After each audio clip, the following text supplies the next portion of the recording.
បាលពីការញុះញង់ជាអាវុធក្លាហានបំផុតនៅក្នុងលោកក្នុងសាសនាព្រះសម្ពុទ្ធព្រះនាមកាសបៈ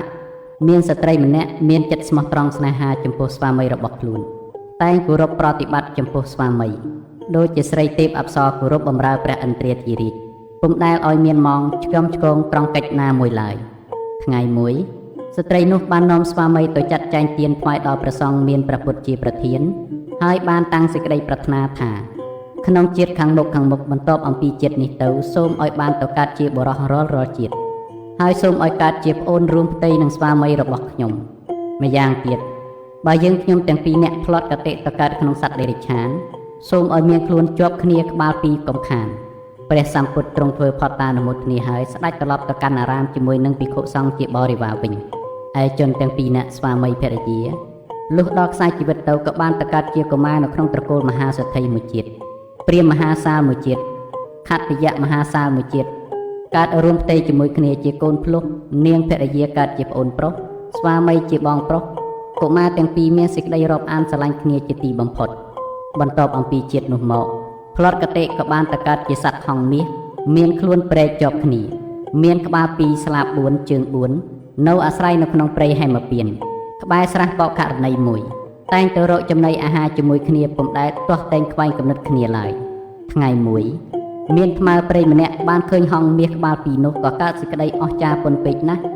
ទើបត្រឡប់ទៅក្រាបទូលដល់ព្រះបាទពារាណសីគ្រានោះព្រះពោធិសត្វទ្រង់សោយព្រះជាតិជាព្រះបាទពារាណសីទ្រង់បានព្រះសម្ដាប់ពាក្យព្រាមនោះហើយក៏ប្រើថ្មើរព្រៃឲ្យទៅចាប់ហង្សក្បាលពីរនោះយកមកថ្វាយថ្មើរព្រៃក៏ទៅចាប់បានមកយកមកថ្វាយដោយព្រះរាជបំណងស្ដេចទ្រង់សប្បុរិកហឫទ័យណាស់បានប្រទានរង្វាន់ដល់ថ្មើរព្រៃនោះជាច្រើនទើបប្រគល់ហង្សមាសក្បាលពីរនោះឲ្យអគ្គមហេសីយកទៅចិញ្ចឹមព្រះអគ្គមហេសីបានឲ្យជាងធ្វើទ្រង់មាសដាក់ហង្សនោះហើយទ្រង់ប្រទានលាជនឹងទឹកឃ្មុំដាក់នៅលើថាសមាសឲ្យស៊ីតែរាល់ថ្ងៃក្នុងកាលជាខាងក្រោយមកព្រះនាងទេវីបានចូលទៅក្រាបបង្គំទូលព្រះបាទពារាណសីថាហង្សមាសក្បាលពីរនោះប្រសិនបើបំបែកឲ្យដាច់ពីគ្នាបានហង្សមួយទុកចិញ្ចឹមនៅក្នុងព្រះរាជវាំងហង្សមួយទុកនៅក្នុងសួនសត្វសម្រាប់ឲ្យមហាជនមើលជាការប្រពៃណាស់ព្រះបាទពារាណសីទ្រង់យល់តាមមតិរបស់ព្រះនាងទេវីទើបបង្គាប់អាមាត្យទាំងឡាយឲ្យមកប្រជុំគ្នាហើយត្រាស់សួរថាអ្នកណាអាចបំបែកហង្សនេះឲ្យបែកចេញពីគ្នាបានដោយឥតមានគ្រោះថ្នាក់យើងនឹងឲ្យរង្វាន់ជាច្រើនដល់អ្នកនោះពេលនោះមានអាមាត្យម្នាក់ជាអ្នកវៃឆ្លៀសនៅក្នុងឧបាយបានថ្វាយដំណឹងដល់ព្រះរាជាថាខ្ញុំព្រះអង្គអាចបំបែកបានព្រះរាជាក៏ប្រគល់ហង្សនោះឲ្យទៅថ្ងៃមួយអាមាត្យនោះរៀបចំតាក់តែងខ្លួនចូលទៅក្នុងវាំងមុននឹងទៅបង្ហាញខ្លួនឲ្យហង្សទាំងពីរនោះដឹងថាទៅកលព្រះរាជាលុះត្រឡប់មកវិញទៅអោនខ្សឹបចិត្តក្បាលហង្សម្ខាងនិយាយខ្សៅតិច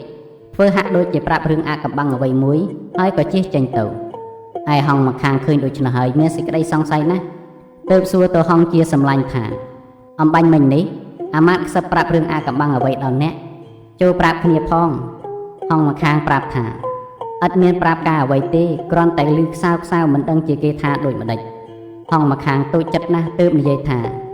អូសម្លាញ់ឯងមិនគួរលាក់នឹងគ្នាសោះគ្នាពិតជាឃើញអាមាត្យនិយាយប្រាប់ឯងនឹងភ្នែកទោះបីហង្សម្ខាងនិយាយប្រាប់យ៉ាងណាក៏មិនជឿចេះតែទទូចសួរជាញឹកញាប់ថ្ងៃក្រោយអាមាត្យទៅខ្សឹបក្បែរត្រចៀកហង្សនោះទៀតហង្សម្ខាងសង្ស័យក៏សួរដូចមុនហង្សម្ខាងប្រាប់ថាខ្ញុំមិនឮអ្វីទេហេតុដូចម្ដេចបានចេះតែសួរខ្ញុំចាប់តាំងពីពេលនោះមកហង្សទាំងពីរក៏ឆ្លោះប្រកែកគ្នាកាន់តែខ្លាំងឡើងដល់រាប់ដល់ជេរប្រតិចហើយទៅទះស្លាប់ចឹកគ្នាជាខ្លាំងដោយអំណាចសេចក្តីក្រោធសរីរៈរាងកាយហង្សក៏រហែកចេញពីគ្នាដាច់ជាពីរអាមាត្យឃើញដូច្នោះហើយក៏នាំយកហង្សទាំងពីរទៅថ្វាយព្រះបាទពារាណសីព្រះអង្គទតឃើញមានសេចក្តីសោមនស្សពន់ពេកទើបព្រះរាជទានស្រុកសួយឲ្យជារង្វាន់ហើយទ្រង់ត្រាស់សួរថា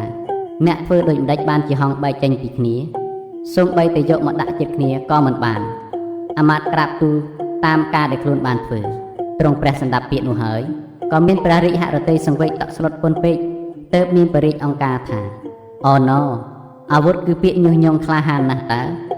អាចពុះបំបែករូបធម៌និងអរូបធម៌ឲ្យបែកចេញពីគ្នាបានក្នុងលោកនេះឥតមានអាវុធណាដែលឃ្លាវខ្លាស្មើនឹងពាក្យញុះញង់នេះឡើយ